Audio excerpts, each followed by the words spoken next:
여러분은 십자가를 보면 무엇을 생각하십니까?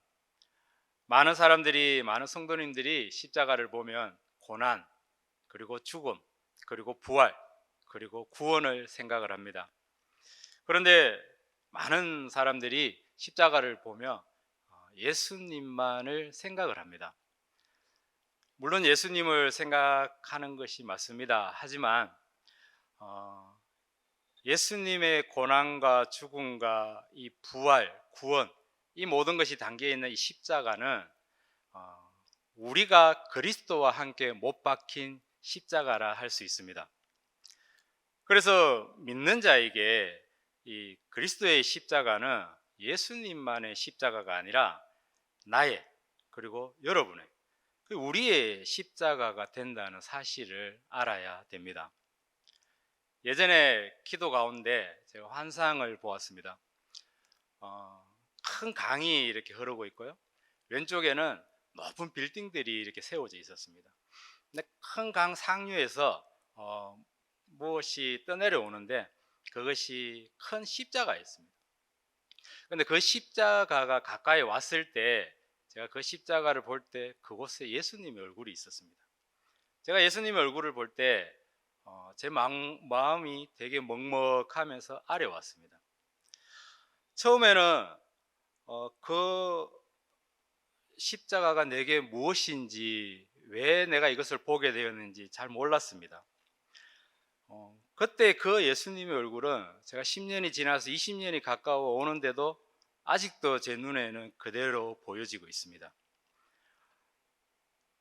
오랜 세월이 지나서 이제 어렴풋이 알게 되었습니다. 그 십자가는 바로 우리 주님이, 우리 주 예수 그리스도께서 못 박히신 십자가였습니다. 제가 숱하게 주님 앞에 기도하면서 숱하게 주님 앞에 이것이 무엇인가 물었을 때 대답하지 않은 이유는 시간이 지나면 알게 되기 때문에 그랬습니다. 도시는 점점 발전하지만 사람들은 점점 십자가를 버리게 될 것이라는, 그것을 주님께서는 제게 보여주신 것입니다. 그리고 그 십자가를 네가 붙들고 가라, 이런 의미라는 것을 제가 오랜 시간 지나서 알게 되었습니다. 십자가는 우리가 결코 버려서는 안 되는 것입니다. 우리 믿음의 시작도, 우리 신앙의 시작도 바로 그리스도의 십자가이기에 우리는 결코 십자가를 버려서는 안 됩니다. 십자가는 우리의 정체성을 바로 세울 수 있는 근간입니다. 십자가를 버리는 그 순간 우리의 정체성은 무너지게 되어 있습니다. 세상은 급속히 변화되어 가고 있고 사람들의 가치관과 그리고 이 사고방식도 급진적으로 변화를 맞이하고 있습니다.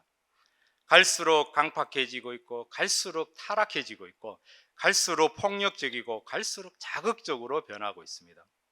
점점 이 도시가 소돔과 고모라와 같이 되고 있고 저 고대 시대의 바벨탑을 샀던 그 시대와 같아지고 있습니다. 오늘 우리가 읽은 이 본문은 예수님이 십자가에서 숨을 거두시기 전에 그 상황을 아주 자세하게 묘사한 부분입니다. 우리는 이 부분을 통해서 십자가의 진정한 의미를 깨닫고, 그리고 왜 우리가 십자가를 버리면 안 되는가를 한번 살펴보겠습니다. 오늘 본문을 보시면 45절과 46절에 예수님이 못 박히신 시간이 제60부터 제90까지라고 되어 있습니다. 그런데 이 마가복음 15장 25절에서는 이렇게 되어 있습니다. 때가 제3시가 되어 예수님이 십자가에 못 박히셨다고 기록되어 있습니다. 이 두 본문을 더하면은 지금 이 시대의 시간으로 예수님은 오전 9시부터 오후 3시까지 6시간 동안을 십자가에 못 박혀 계셨다는 겁니다. 6시간 동안 이 온몸에 피가 빠지고 6시간 동안 온몸에 뼈가 빠지고, 이 고통은 직접 겪어보지 아니하는 사람은 아무도 모를 것입니다. 그리고 46절에 보시면 엘리 엘리 라마 사박다니 하시니 이는 곧 나의 하나님 나의 하나님 어찌하여 나를 버리셨나이까 하는 뜻이라. 예수님은 항상 함께 하셨던 그 아버지 하나님께 한순간이지만 버려지는 그 고통을 당하셨습니다. 그리고 48절을 보시면 해면을 가져다가 신 포도주에 적시어 갈대에 꿰어 마시게 할 정도로 온몸의 수분이 다 빠져나가 모든 기력이 탈진되는 고통도 겪었어야 했습니다. 왜 이렇게 우리 주님은 우리를 위해서 고통을 겪으셔야 했을까요? 성경은 예수님이 십자가에서 이 고통을 당하시는 이유를 크게 두 가지를 이야기하고 있습니다. 첫 번째는 하나님께서 먼저 우리를 사랑하셨기 때문에 그렇습니다. 요한일서 4장 8절에 하나님은 사랑이심이라 하였고, 요한일서 4장 10절에 사랑은 여기 있으니 우리가 하나님을 사랑한 것이 아니요 하나님이 우리를 사랑하사 우리 죄를 속하기 위하여 화목제물로 그 아들을 보내셨다고 하셨습니다. 그리고 이사야 45장 18절에 하늘을 창조하신 이 그는 하나님이시니 그가 땅을 지으시고 그가 만드셨으며 그것을 견고하게 하시되 혼돈하게 창조하지 아니하시고 사람이 거주하게 지으셨다고 하였습니다. 우리의 거주지를 위해 온 우주를 창조하실 만큼 하나님께서는 우리를 사랑하셨던 것입니다. 그러나 안타깝게도 이 첫사람인 아담과 하와는 그런 하나님의 은혜와 사랑을 배신했습니다. 뱀의 유혹에 빠져 해서는 안 될 불순종의 죄를 짓고 하나님을 떠나 세상으로 쫓겨나게 됩니다. 하지만 하나님께서는 배신한 아담과 그의 후손들을 위해 독생자 예수 그리스도를 화목제물로 이 땅에 보내심으로 우리의 관계를 다시 회복시키십니다. 이 사랑이 바로 우리를 위해 십자가에 고통을 받으신 첫 번째 이유입니다.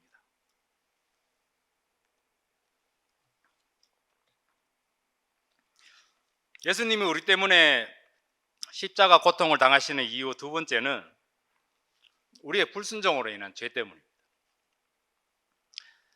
아담과 하와의 범죄로 인해 죄가 사람에게 들어왔고, 죄가 그 죄로 인해 고통받고 죽을 수밖에 없는 이 저주받은 죄인이 되고 말았습니다. 이 죄 문제를 해결하기 위해 죄가 없으신 예수님이 이 땅에 오셨고 화목제물로 십자가에 못 박히는 그러한 고통을 겪으셔야 했습니다. 하나님은 자신의 형상을 따라 자신의 모양대로 창조한 사람들과 함께 사랑하고 동행하며 그렇게 살아가기를 하나님께서는 원하셨습니다.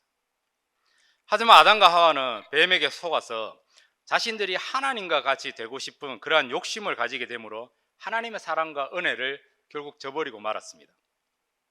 그러나 하나님께서는 창세기 3장 15절에 내가 너로 여자와 원수가 되게 하고 내 후손도 여자의 후손과 원수가 되게 하리니 여자의 후손은 내 머리를 상하게 할 것이요 너는 그의 발꿈치를 상하게 할 것이니라 하는 말씀을 주십니다. 이 말씀은 최초의 복음이면서 우리에게 주시는 하나님의 언약입니다. 하나님의 아들이신 예수님이 이 땅의 구원자로 장차 이 땅에 오실 것이라는 하나님의 약속입니다. 하나님의 이 언약은 4000년이 지나서 이 땅의 동정녀 마리아를 통한 예수 그리스도 임마누엘 예수님으로 인해서 이 땅에 그 언약이 성취되어집니다. 하나님은 우리에게 하신 언약을 지키기 위해 당신의 아들 예수님을 이 땅에 보내십니다. 그리고 성령으로 잉태되어 성육신하신 예수님은 때가 되어 아버지의 그 언약을 이루기 위해서 조롱과 멸시와 채찍에 맞으시면서 십자가를 지고 골고다 언덕을 오르셨습니다. 그리고 그곳에서 십자가에 못 박혀 죽으시고 3일 만에 부활하셨습니다. 이처럼 우리 주님의 이 십자가 고통은 우리를 향한 하나님의 그 사랑과 우리의 그 불순종이라는 죄로 인한 고통이었고 하나님의 아들이신 예수님이 직접 감당하셔야만 했던 고통이었습니다. 결국 이 모든 고통을 감당하시고 예수님께서 끝내 숨을 거두시는데 50절을 한번 보십시오. 예수께서 다시 크게 소리 지르시고 영원히 떠나시니라 하였습니다. 이 부분을 요한복음 19장 30절에서 살펴보면 예수께서 신 포도주를 받으신 후에 이르시되 다 이루었다 하시고 머리를 숙이니 영원히 떠나가시니라 라고 기록되어 있습니다. 하나님의 아들이신 예수님은 이 땅에 아버지의 언약을 이루시기 위해서 직접 사람의 모습으로 오셔서 아버지께서 하신 그 언약을 완벽하게 다 성취하셨습니다. 그래서 예수님은 영원히 떠나기 전에 다 이루었다라고 하신 것입니다. 십자가의 고통과 십자가의 죽음은 바로 예수님의 사명이었습니다. 그런데 중요한 것은 우리가 정말 중요하게 봐야 될 구절이 바로 다음 구절입니다. 51절을 보시면 이에 성소 휘장이 위로부터 아래까지 찢어져 둘이 되고라고 하였습니다. 이 본문에 나오는 이 휘장은요, 지성소와 성소를 구분하고 나누는 휘장이었습니다. 지성소와 성소 사이에 휘장이 이 가로막고 있는 것은 우리와 하나님의 그 관계가 막혀 있다는 것입니다. 그런데 이 휘장이 예수님의 죽음으로 인해 찢어져 둘로 나누어졌다는 것은 이제 하나님과 우리 사이에 가로막고 있던 이 휘장이 사라졌다는 것입니다. 그러면 이제 우리는 마음껏 주님에게 나갈 수 있습니까? 그건 또 아닙니다. 지성소와 성소를 가로막고 있는 휘장은 모형이라 그랬습니다. 히브리서 8장 5절에서 성소를 그들이 섬기는 것은 하늘에 있는 것의 모형과 그림자라 하였고, 히브리서 9장 23절에서도 성막에 있는 물건들을 하늘에 있는 것들의 모형이라고 하였습니다. 하나님과 우리 사이를 이 가로막고 있는 이 휘장은 바로 첫사람 아담과 하와의 범죄로 인해서 생겼습니다. 그래서 죄인인 사람들은 아무도 하나님 앞에 나갈 수가 없었습니다. 그러나 참 진리이시고 하나님의 아들이신 예수 그리스도가 이 땅에 오셔서 자신의 그 피로 죄 문제를 해결하였기에 모형인 휘장은 둘로 찢어짐으로 완전히 사라지게 되었습니다. 그래서 히브리서 10장 19절 20절에서 그러므로 형제들아 우리가 예수의 피를 힘입어 성소에 들어갈 담력을 얻었나니 그 길은 우리를 위하여 휘장 가운데로 열어놓으신 새로운 살 길이요 휘장은 곧 그의 육체니라 한 것처럼 이제는 예수 그리스도를 통해서 하나님 앞에 나갈 수 있는 그 길이 열렸습니다. 예전에는 성소 앞에서 짐승을 죽여 그 피를 이 성소에 뿌림으로 우리의 죄가 사함을 받았습니다. 하지만 이 사함은 그 순간뿐이고 죄를 지을 때마다 짐승을 죽여서 피를 뿌려야 했습니다. 그러나 이제는 예수 그리스도가 우리의 죄로 인해 대속 제물로 피 흘려 죽으셨음을 우리가 믿고 나의 주로 고백한다면 우리는 그 피로 단번에 모든 죄가 사함을 받고 하나님 앞에 나갈 수 있는 그 길이 열리게 되었다는 것입니다. 여기에 대해서도 히브리서 10장 10절에서 12절에 예수 그리스도의 몸을 단번에 들이심으로 말미암아 우리가 거룩함을 얻었노라. 제사장마다 매일 서서 섬기며 자주 같은 제사를 드리되 이 제사는 언제나 죄를 얻게 하지 못하거니와 오직 그리스도는 죄를 위하여 영원한 제사를 드리시고 하나님 우편에 앉으셨다고 하였습니다. 그렇습니다. 이제 율법은 우리를 정죄하지 못합니다. 그리고 제사장이 드리는 제사, 즉 짐승의 피로는 더 이상 우리의 죄를 단 하나도 사할 수가 없습니다. 예수님이 못 박히신 이 십자가, 그 십자가에서 피 흘리신 예수님의 그 보혈을 통해서만 우리의 죄를 사함 받을 수가 있고 우리가 하나님이 계신 그 지성소에 우리가 나갈 수가 있는 것입니다. 사랑하는 성도 여러분, 우리는 예수 그리스도의 이 십자가를 고난과 고통의 상징으로만 생각을 하는 경향이 너무나 많이 있습니다. 그 의미만 우리가 붙잡고 가면은 우리의 믿음은 불완전한 믿음이 됩니다. 예수님이 못 박히신 십자가는 고난과 고통만이 아니라 하나님 앞에 나아갈 수 있는 유일한 길이요 유일한 방법입니다. 십자가에 못 박히신 예수 그리스도, 그의 보혈을 통하지 않고는 아무도 절대로 하나님 앞에 갈 수가 없습니다. 어떤 이들은 선하고 착하게 살면 천국 갈 수 있다고, 구원받을 수 있다고 이야기를 합니다.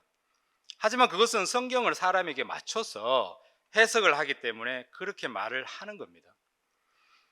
성경을 사람에게 맞췄다 보니까 요즘 또 잘못된 죄를 그 동성애를 하나님께서 축복할 수 있다고 가톨릭에서는 이야기하고 있지 않습니까? 철저하게 사람에게 하나님 말씀을 맞추니까 그런 해석이 나오고 그런 발언이 나올 수가 있는 겁니다. 성경은 사람에게 맞춰서 해석하는 것이 아니라 그 말씀 그대로 더하거나 빼지 말고 하나님의 말씀으로 믿고 받아들이고 지켜야 성경을 통해서 유일한 구원자 예수 그리스도를 우리가 만날 수가 있는 겁니다. 그래서 우리는 십자가를 보며 예수 그리스도를 생각하되 나를 위해 십자가에 못 박히신 예수 그리스도를 생각해야 하는 겁니다.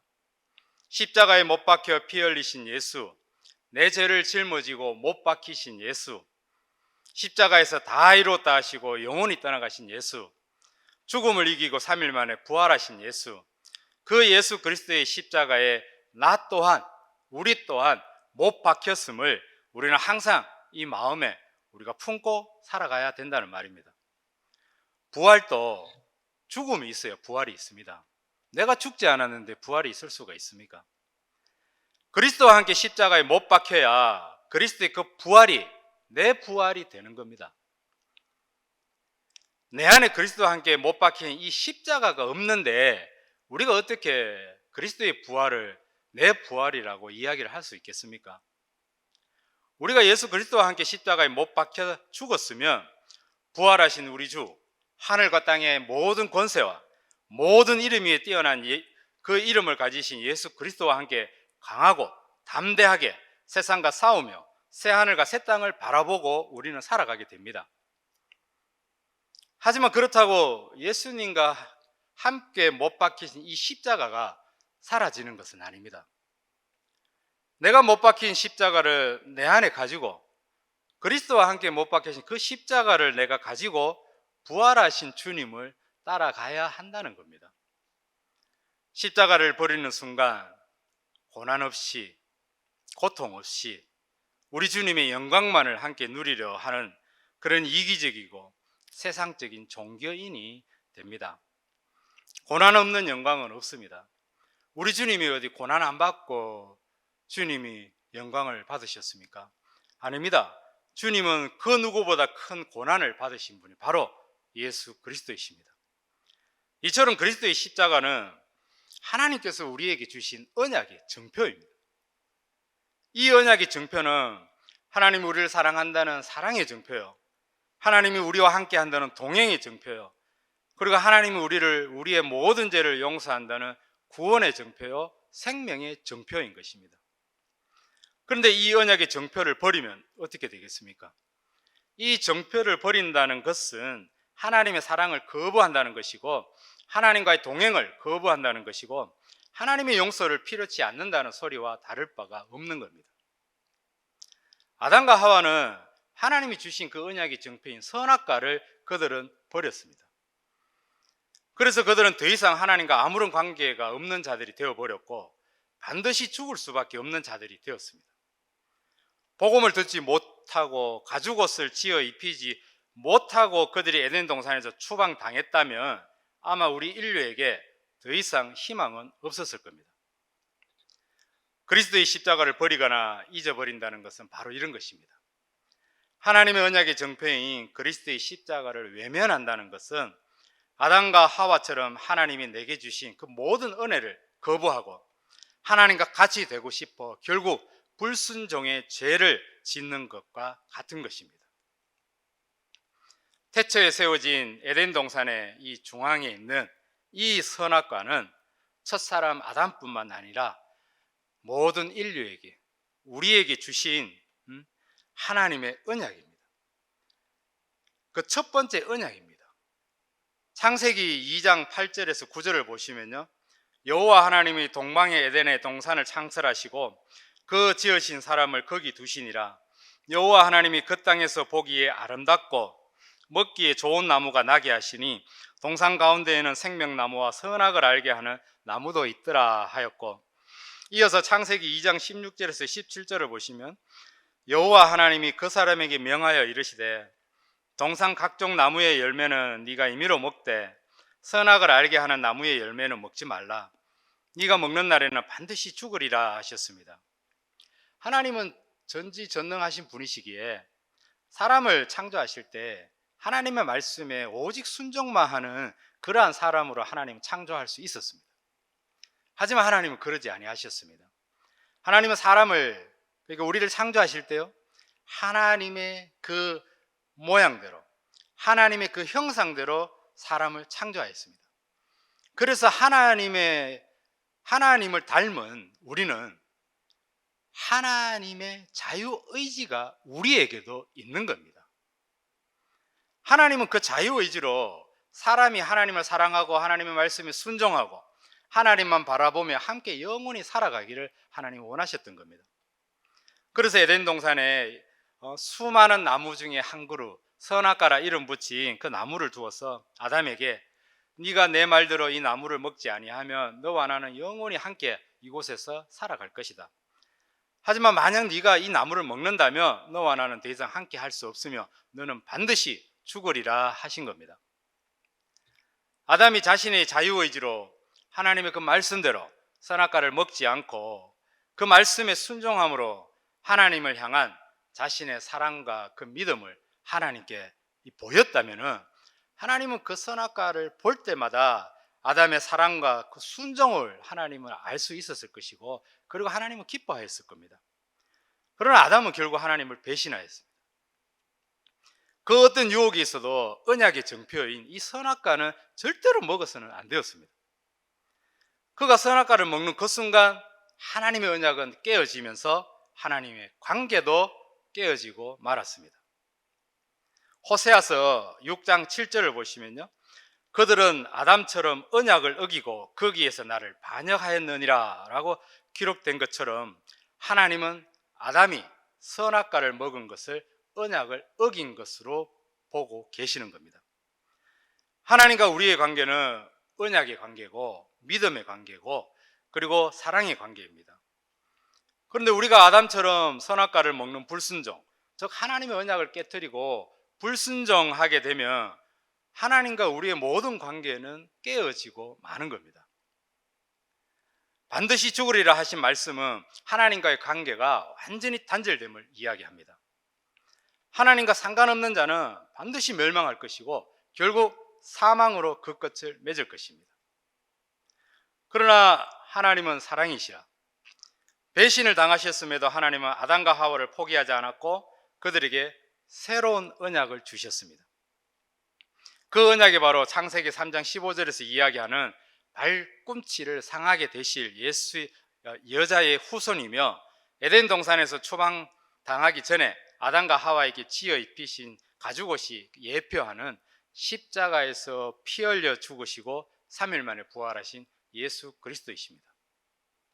이 언약과는 선악과처럼 우리도 지켜야 하는 상방적 언약이 아닙니다. 이제 하나님은 상방적 언약을 주시지 않고 일방적인 언약을 우리에게 주십니다. 오롯이 이 언약은 오롯이 하나님만 지키면 되는 일방적 언약입니다. 이 새 언약은 오직 하나님만 지키실 수 있습니다. 우리가 할 수 있는 것은 아무것도 없습니다. 우리가 해야 될 것은 오직 단 하나, 하나님의 그 언약을 지키시리라는 것을 우리가 믿고 따라가는 겁니다. 그래서 성경은 우리에게 말합니다. 오직 의인은 믿음으로 말미암아 살리라 라고 말입니다. 히브리서 9장 15절에서도 이로 말미암아 그는 새 언약의 중보자시니 이는 첫 언약 때에 범한 죄에서 속량하려고 죽으사 부르심을 입은 자로 하여금 영원한 기업의 약속을 얻게 하려 하심이라 하였고 로마서 10장 9절에 네가 만일 네 입으로 예수를 주로 시인하며 또 하나님께서 그를 죽은 자 가운데서 살리신 것을 네 마음에 믿으면 구원을 받으리라 하였습니다. 그리스도의 십자가는 바로 이런 것입니다. 깨어진 하나님과의 관계를 회복할 수 있는 유일한 길이며 주인을 잃어버린 영혼들이 주인을 찾아갈 수 있는 유일한 방법입니다. 죄인의 아들로 태어나 죄인의 그 죄인으로 살아가는 자들이 그 죄사함을 받고 하나님께로 갈 수 있는 유일한 길, 그 길이 바로 예수 그리스도께서 십자가에 못 박히신 그 길입니다. 진심으로 예수님을 믿습니다 라고 시인하는 사람 치고 예수님의 그 십자가 사랑을 깨닫지 못하고 예수님의 십자가 고난과 죽음을 알지 못하고 믿는 자는 단 한 사람도 없습니다. 여러분, 우리의 삶이 아무리 힘들고 어렵다고 할지라도 그 삶이 우리 주님의 그 고난에는 결코 비할 수가 없습니다. 예수님은 세상 모든 죄를 지고 고난의 길을 걸으며 벌거벗겨서 그 수치심에, 그런데도 주님은 십자가에 못 박혀 죽으셨습니다. 아무 죄도 없으신 분이 말입니다. 그것도 우리를 창조하신 하나님이 직접 당신의 창조물인 인간의 몸으로 오셔서 그 모든 고난을 감당하시며 죽으셨습니다. 그래서 십자가는 하나님의 사랑을 나타내는 언약의 정표인 것입니다. 로마서 5장 8절에 우리가 아직 죄인 되었을 때에 그리스도께서 우리를 위하여 죽으심으로 하나님께서 우리에 대한 자기의 사랑을 확증하셨느니라 라고, 당신의 사랑을 우리에게 확증하신다라고 말씀하신 겁니다. 이 사랑의 언약을 우리가 이 마음으로 깨닫는다면 우리는 하나님 앞에 그 어떠한 핑계도 댈 수가 없습니다. 그 어떠한 변명도 하지 못합니다. 어떠한 투정도 우리는 부릴 수가 없습니다. 나보다 우리 주님이 더 힘든 길을 걸어가셨기에, 하나님은 자기 하나밖에 없는 그 독생자 아들을 내어주셨기에 우리는 하나님 앞에서 어떠한 변명도, 조그마한 변명도 할 수가 없는 겁니다. 하나님은 우리에게 자신의 전부를 주셨는데 우리는 우리의 전부를 하나님께 드리지 못하지 않습니까? 그래서 우리는 어떠한 핑계도 어떠한 변명도 하나님 앞에 할 수가 없는 겁니다. 복음서에 보면 부자 청년이 나옵니다. 이 부자 청년이 주님 앞에 나와서 이렇게 질문을 합니다. 선생님이요, 내가 무엇을 하여야 영생을 얻을 수 있습니까? 이에 예수님은 하나님이 내게 주신 계명을 지켜라 라고 말씀하십니다. 그러자 이 부자 청년은 선생님이요, 저는 어릴 때부터 이 계명을 지켜왔습니다 라고 대답을 합니다. 그때 예수님이 말씀하십니다. 마가복음 10장 21절에 예수께서 그를 보시고 사랑하사 이르시되 내게 아직도 한 가지 부족한 것이 있으니 가서 내게 있는 것을 다 팔아 가난한 자들에게 주라. 그리하면 하늘에서 보화가 내게 있으리라.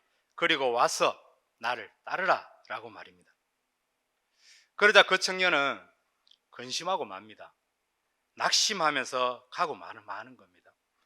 마가복음 10장 22절에 그 사람은 재물이 많은 거로 이 말씀으로 인하여 슬픈 기색을 띠고 근심하며 가니라. 이 부자 청년의 이 모습이 바로 우리의 모습입니다. 오랜 세월 믿음의 생활을 해도 이 세상의 미련을 완전히 끊을 수 없는 것이 바로 우리의 모습입니다. 우리의 연약한 모습입니다. 하지만 욥기 23장 10절을 보시면요, 욥이 이렇게 이야기를 합니다. 그러나 내가 가는 길을 그가 아시나니 그가 나를 단련하신 후에 내가 순금같이 되어 나오리라. 하나님은 우리가 가는 길과 우리가 가야 할 길을 하나님이 이미 아시기에, 우리의 연약함도 하나님이 이미 아시기에 부자 청년과 같은 그 부족한 모습이 우리에게 있을지라도 하나님은 그 모습을 하나씩 버리게 하심으로 하나님은 우리를 데리고 함께 가시는 겁니다. 예수님은 너희 자신을 부인하고 너희 십자가를 지고 나를 따르라 하셨습니다. 그리고 제자들에게 마지막 만찬에서 떡을 주시며 이것은 내 몸이고 포도주를 주시며 많은 사람을 위하여 흘린 나의 피, 곧 언약의 피니라 하셨습니다. 그리고 제자들에게 말씀하십니다. 내 살을 먹고 내 피를 마시라. 나는 예수님을 믿습니다 라고 입으로 시인하고 우리가 마음으로 믿는다면 그 사람은 더 이상 세상에 속한 자가 아니라 하늘에 속한 자가 되는 겁니다. 하나님의 아들이요 저 천국의 백성입니다. 예수 그리스도의 그 살을 먹고 피를 마신 그리스도를 따라가는 그리스도의 제자입니다.